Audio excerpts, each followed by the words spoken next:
Assalamualaikum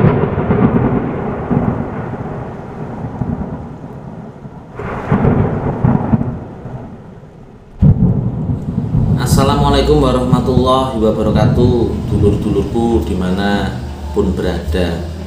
Menanggapi video yang menurut saya itu kurang cerdas, kurang bijaksana ya, terkait dengan tanggapan bahwa tersebarnya flyer atau pamflet yang mengatakan PSHT akan nyawiji. Ya itu betul. Jadi harusnya tuh PSHT nyawiji. Dari dulu kita sudah disumpah gitu loh. Jadi kalau mau pakai hati, kita itu disumpah untuk saling sayang menyayangi, kasih mengasihi. Itu bentuk dari aplikasi sumpah kita. Tindakannya apa? Loh, enek masalah itu dicari solusinya. Kalau gede dikecilin, kalau kecil dihilangin, anggap nggak ada. Loh, itu adalah sikap sebagai watak satria, watak berbudi luhur kita, menyikapi bagaimana kita menjadi orang yang berbudi luhur. Lah kok ini ada dulur kita yang punya ide pengen nyawiji, kok ngomongnya kayak orang sekolah tapi nggak sekolah, ngomongnya kok enteng. Lo enak aja, harusnya apa, syaratnya begini begitu loh. Sampean itu bersaudara atau mau jualan, Mas? Jadi mbok dipikir kalau ngomong tuh. Kalau mau jualan Anda pakai kalkulator menghitung, berarti tidak ada ketulusan dari hati ini jenengan itu untuk nyawiji. Tidak ada ketulusan, tidak ada niat yang baik dari hati ini jenengan itu untuk menyatu, untuk bersaudara. Terus saya itu kok ya heran gitu loh. Sampean itu dengan mudahnya mengatakan bahwa proses nyawijinya, proses bersaudaranya itu seolah-olah seperti angka-angka dalam kalkulator.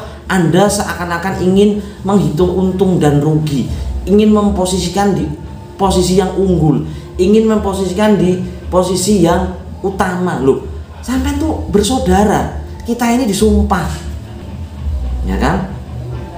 Kita tuh disumpah tidak berkelahi dengan saudara. Loh, ada dulur-dulur kita ini kok mau bareng, mau nyawiji kok. Sampai tuh pinternya kelebihan. Jadi mau jadi apa gitu loh. Sampai tuh sekolahnya atau belajarnya pencak silat dulu, saya mau tanya gitu. Apakah tendangannya kurang kenceng, apakah pukulannya kurang kenceng?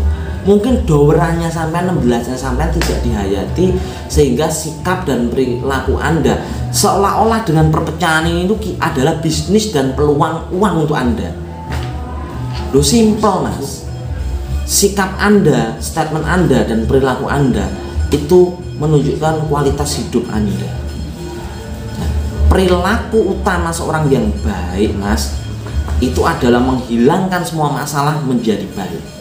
Loh, kalau ada dulur kita ngajak baik lagi, bareng lagi, ya harusnya seneng gitu loh. Kok malah ngomong enak aja, saya itu nggak habis pikir gitu loh. Jadi apa sampean ini lagi nggak punya kerjaan gitu, hingga sampean tuh kayaknya seneng banget dengan perpecahan ini, perkelahian ini. Sini Mas, tak kasih kerjaan, kita nanti kerja bareng. Saya itu dagang pecel, saya itu dagang pecel kulup, pecel Madiun gitu. Nanti sampean usaha bareng sama saya, bikin sambal pecelnya gitu. Jadi kalau nyari uang, Mas, itu sudah dikodratkan oleh Allah, dihamparkan bumi itu untukmu wahai umat manusia. Sampean bisa dagang, bisa bekerja dengan baik. Jadi bukan goreng kasus, Mas, bukan memperkeruh masalah yang itu merusak persaudaraan yang jenengan sudah pernah disumpah.